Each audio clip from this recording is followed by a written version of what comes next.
गुर प्यारी साध संगत जी। राधा स्वम। बाणी तुलसी साहिब जी। सत्संग के वचन। तुलसी साहिब कहते हैं कि मेरी रूह रूपी बूंद उस मालिक रूपी समुद्र में जाकर समा गई, यानी मेरा मालिक से मिलाप हो गया। किसकी कृपा से? कामिल मुर्शिद की, पूरे सतगुरु की कृपा से। कहते हैं मैं जो कुछ अंदर देखता हूँ वही कहता हूँ, यानी मैं बुद्धि विद्या के बल से सोचा हुआ और पोथियों किताबों से पढ़ा हुआ नहीं कहता, बल्कि जो अपने अंदर अनुभव किया है वही कहता हूँ। अब बताते हैं कि हम किस राह से गए। सबसे पहले अपनी तवज्जो को आंखों के पीछे खड़ा किया। यह तो मामूली आदमी भी जानते हैं।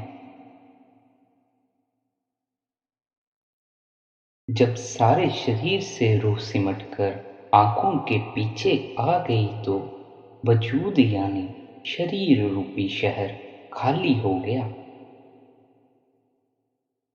फिर शरीर इस तरह नजर आया जिस तरह पराया मुर्दा है, मेरा नहीं।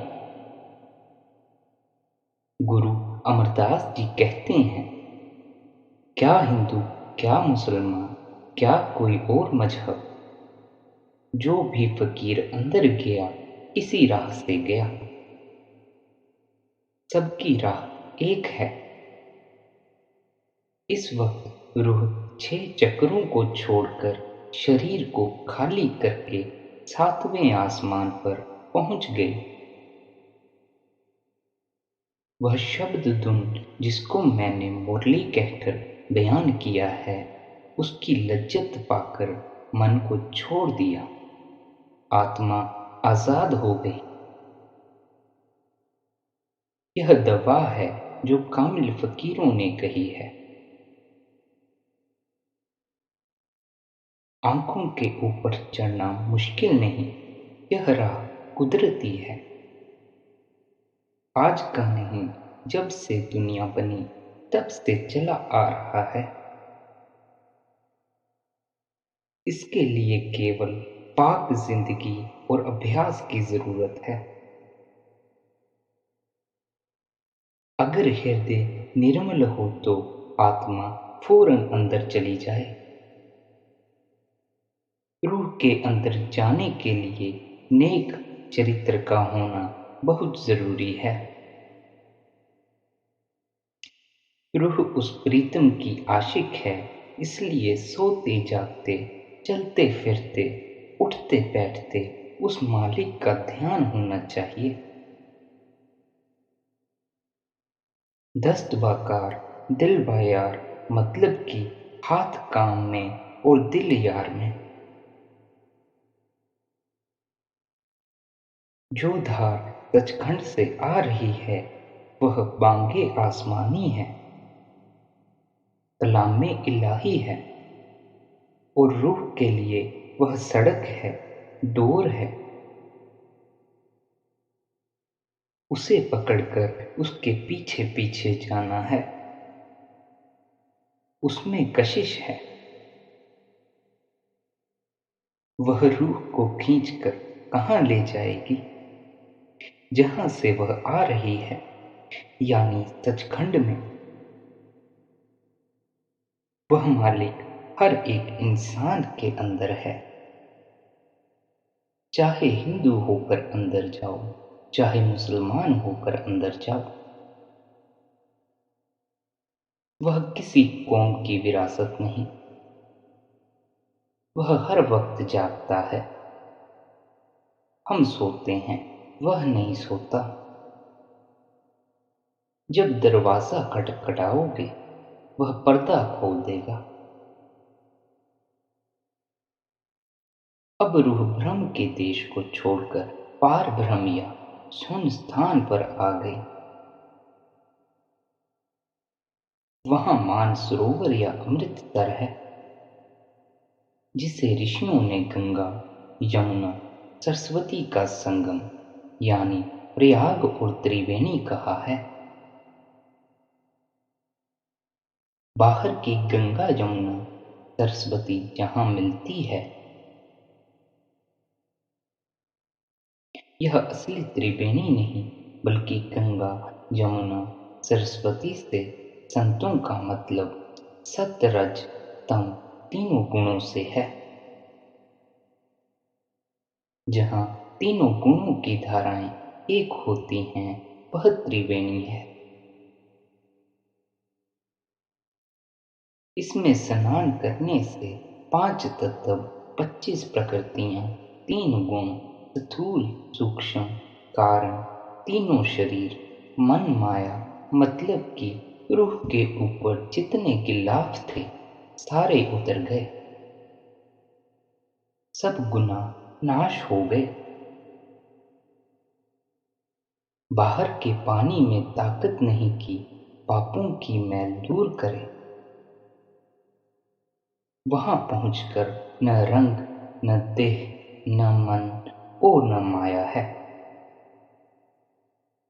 दुनिया में ऐसी कोई चीज नहीं जिसकी मिसाल देकर समझाएं।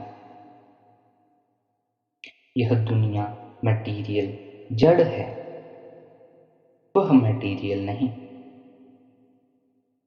वहां रूह का ख्याल एकटक लगता है। इससे नीचे मन माया का राज है। कभी 10 दिन ख्याल अंदर लग गया, कभी न लगा। यहाँ रूह की धार पानी की तरह पतली और टूटने वाली है। अब मगर वहां तेल की तरह एक तार है। पारब्रह्म में न मन है, न माया, न बूढ़ा है, न जवान। इसलिए वहां न माया धोखा दे सकती है, न मन धोखा दे सकता है। उस तालाब में एक कमल है, जिसकी हालत जबान बयां नहीं कर सकती। जब गुरु रामदास जी ने अमृतसर का तालाब बनवाया तो उस कमल की नकल भी बनवा दी, मगर इसमें वह पावर यानी शक्ति नहीं आ सकती। उस कमल की कैफियत ही अजीब है। उसे देखकर ज्ञान होता है कि मैं आत्मा हूं और उस मालिक के समुद्र की बूंद हूं। वहां पहुंचकर इसे अपनी समझ आती है, नहीं तो यह ब्रह्म और पार ब्रह्म में ही चक्कर लगाती रहती है। गुरु नानक साहिब ने काजी रुकनुद्दीन को मक्का में उपदेश दिया कि ए रुकनुद्दीन, यह श्री अमृतसर या आबे हयात का हौज है, जिसमें एक अचल कमल है। वहां पहुंचकर रूह को ज्ञान होता है कि मुझे सचखंड जाना है। अब रूह सचखंड जाने की आशिक हो गई और उसके अंदर सचखंड जाने की जबरदस्त ख्वाहिश पैदा हो गई।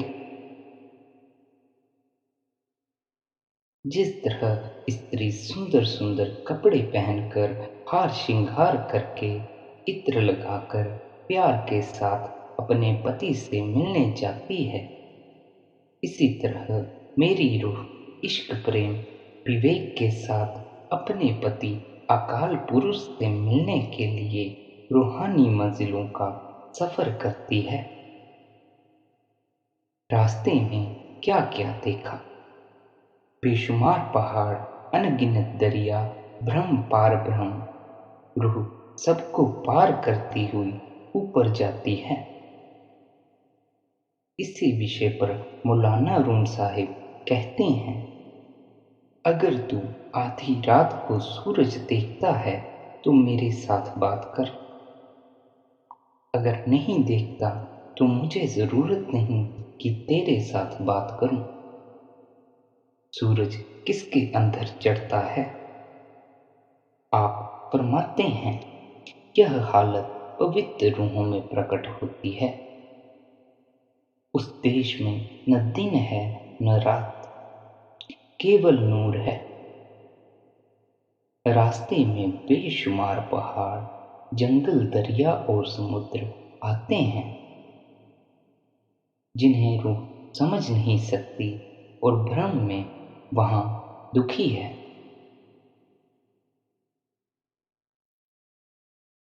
यह सारी दुनिया उस त्रिकुटी के मैदान में ऐसी है जैसे समुद्र में एक बाल।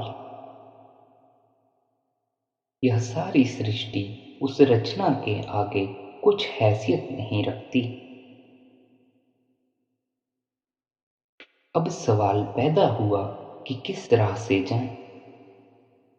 फिर कहते हैं हर एक इंसान के अंदर शब्द की सीढ़ी लगी हुई है और हर एक मंजिल पर जाने का रास्ता मौजूद है। जितने फकीर अंदर गए एक ही ख्याल जाहिर कर गए। यही स्वामी जी फरमाते हैं। अफसोस यह है कि हम उनके ग्रंथों, किताबों या वाणी को प्यार से नहीं पढ़ते। हर एक आदमी अपनी अपनी मजहबी किताबों में उलझकर कैद हुआ बैठा है।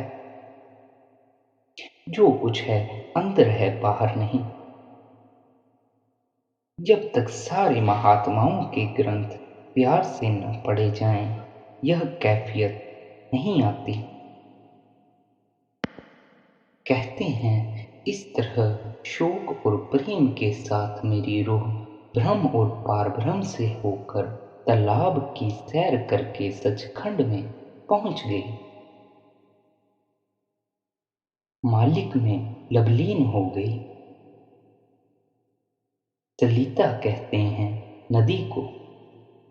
जिस तरह नदी जंगलों, पहाड़ों, मैदानों को चीरती हुई समुद्र की गोद में जाकर आराम करती है, इसी तरह मेरी रूह भी उस मालिक की गोद में जाकर आराम करती है। फरमाते हैं जब तक मेरी रूह त्रिलोकी में थी, यानी भ्रम पारभ्रम तक गई थी, मैं समझता था कि विराट ही सब कुछ है। जो कुछ है सो वही है, इससे परे और कुछ नहीं। मैं इस पर इस तरह आशिक था जिस तरह भंवरा फूल पर और मछली पानी पर। अब जब रूह ने सचखंड का समुद्र देखा तो पता लगा कि यह सारा संसार सपना है, यानी इसे नाश हो जाना है। मगर यह समझ धूलधाम पहुंचकर आई। गुरु नानक साहिब, तुलसी साहिब, शम्स तबरेज और कई महात्मा यही कहते चले आए हैं।